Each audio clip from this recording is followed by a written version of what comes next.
Boa tarde, irmãos. Mais uma vez nos encontramos para o nosso Evangelho desta tarde. Convido a todos neste momento para serenar nossos pensamentos, para elevarmos o nosso coração ao alto em direção ao Pai Criador. Neste momento, devemos agradecer a dádiva da vida, agradecer a oportunidade de aqui estarmos mais uma vez para seguirmos o nosso curso da evolução. Pedimos, como sempre, bons pedintes, que o Pai nos console, conforte os nossos corações diante das nossas dificuldades diárias.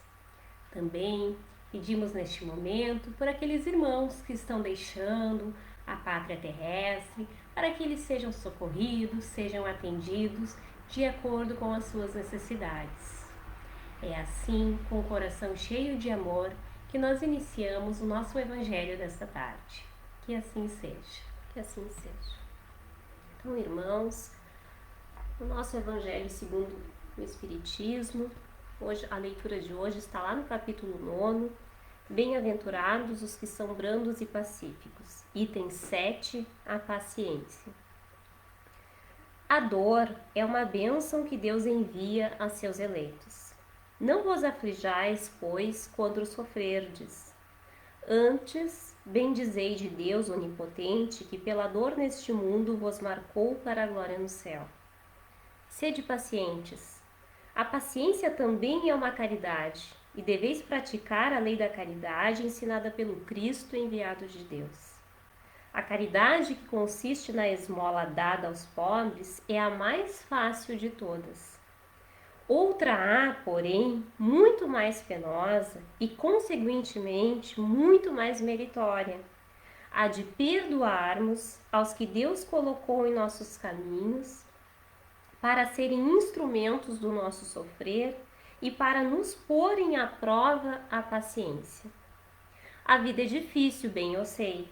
Compõe-se de mil nadas que são outras tantas picadas de alfinetes, mas que acabam por ferir. Se, porém, atentarmos nos deveres que nos são impostos, nas consolações e compensações que, por outro lado, recebemos, havemos de reconhecer que são as bênçãos muito mais numerosas que as dores. O fardo parece menos pesado quando se olha para o alto do que quando se curva para a terra a fronte. Coragem, amigos. Tendes no Cristo o vosso modelo. Mais sofreu ele do que qualquer de vós e nada tinha de que se penitenciar. Ao passo que vós tendes de espiar o vosso passado e de vos fortalecer para o futuro. Sede, pois, pacientes, sede cristãos, essa palavra resume tudo. Essa mensagem quem deixa para nós, na parte da instrução dos Espíritos, é um Espírito amigo, psicografado em Havre, em 1862. Meus irmãos, pensamos nesta pequena mensagem para hoje e o quanto ela vem, assim como todas as demais mensagens do nosso tão querido Evangelho, ela vem no sentido de nos consolar e no sentido de nos esclarecer como regra de proceder. Enfim, nós sofremos, nós estamos num planeta de provas e expiações, nós estamos num planeta em transição, e graças a Deus, certamente nós passaremos a ser um planeta de regeneração. Mas, no entanto, nós sabemos que se estamos num planeta de provas e expiações, nós temos espíritos aqui, e certamente nós nos enquadramos nisso, que tem todo um passado a expiar, que na escolha, no livre-arbítrio entre o bem e o mal, ainda não tende completamente para o bem. Muitas vezes se desvia em torno das suas imperfeições, tendendo mais para o mal. E aí nós podemos fazer um exame tranquilo de nossas consciências, de nossas atitudes e ações nessa vida mesmo, acerca de como agimos, de quantas vezes escolhemos o caminho do bem, quantas vezes escolhemos o caminho da humildade, quantas vezes renunciamos ao orgulho, quantas vezes renunciamos à vaidade. E aí nós sabemos se as nossas escolhas estão pendendo mais para o bem ou para o mal. E o Espiritismo em nossas vidas é exatamente esse consolador prometido por Jesus. É exatamente esse esclarecimento acerca do porquê sofrermos e como melhor podemos sofrer, o que extrair desse sofrimento para, enfim, evoluirmos. Porque todos nós estamos sujeitos à lei do progresso. Todos nós vamos evoluir.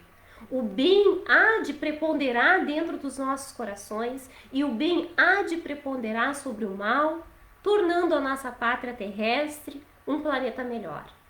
Nós já vimos que já reencarnam espíritos muito mais amorosos, que conjugam inteligência e ao mesmo tempo moralidade. E nós percebemos em torno do mundo, nessa própria situação que vivenciamos agora, tantos sinais de bondade, de benevolência, de caridade para com o próximo.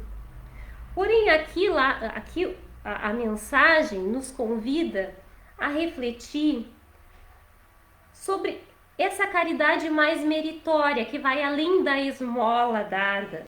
E nós sempre vamos respeitar muito as atitudes na esfera da caridade material.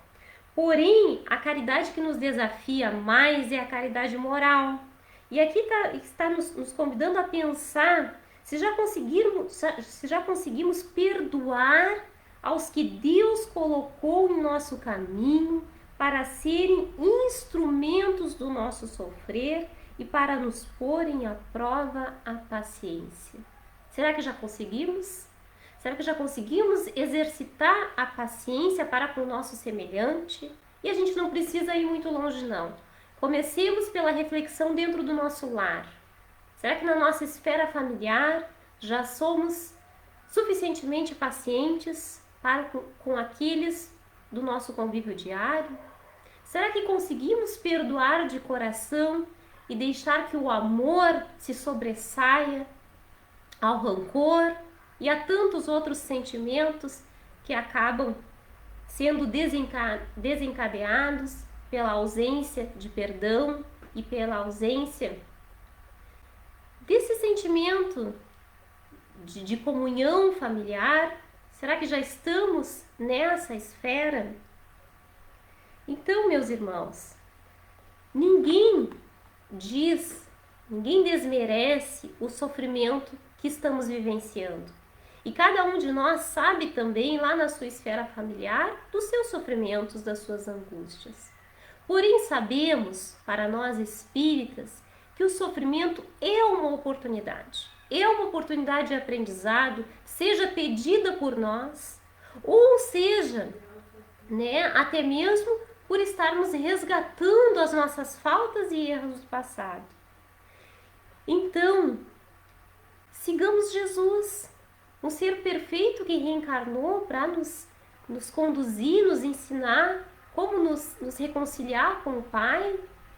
Sigamos o exemplo desse ser que, quando reencarna, não escolhe um palácio de ouro. Desde seu nascimento, escolhe a humildade. E escolhe o caminho do testemunho através do sofrimento e através das adversidades. E termina a sua missão aqui na Terra com um calvário doloridíssimo, difícil até mesmo para nós recordarmos. Se esse ser perfeito, quando reencarnou aqui, espírito de luz, passou por tudo isso, o que é para nós que temos um passado a expiar e temos tantas imperfeições ainda dentro dos nossos corações, sermos resignados, sermos definitivamente pacientes para passarmos por qualquer dificuldade com serenidade no coração, com serenidade nos nossos lábios, através das palavras que vamos proferir ou até mesmo através do silêncio que devemos manter, confiando em Jesus, confiando na espiritualidade maior e confiando no nosso Pai, nosso Criador. Assim eu passo para a nossa irmã a palavra, que vai encerrar com uma prece de Emmanuel. Hoje, então, nós vamos seguir com a edição da coleção Fonte Viva, hoje com o Caminho, Verdade e Vida. A mensagem de hoje, então, é a coroa.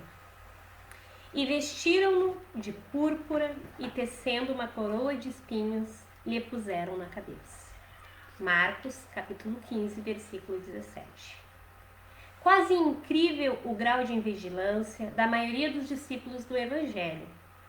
Na atualidade, ansiosos pela coroa dos triunfos mundanos.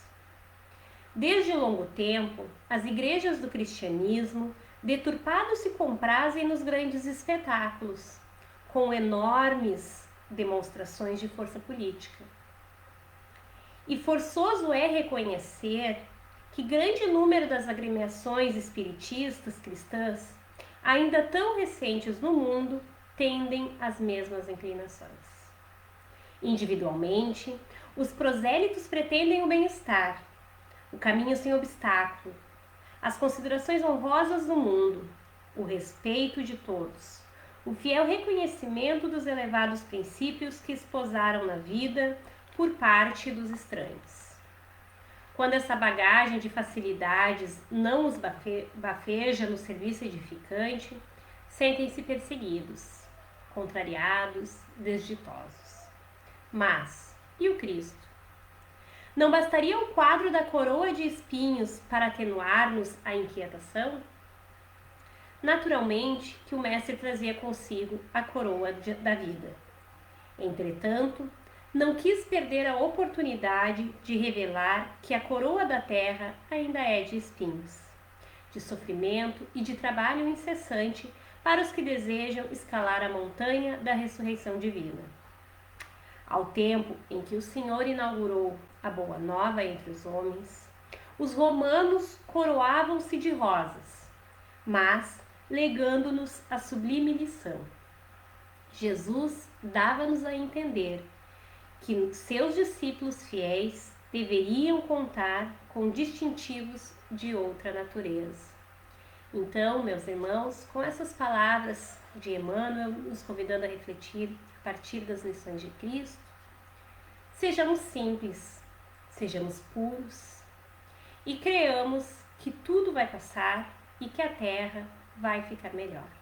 Que assim seja. Que assim seja.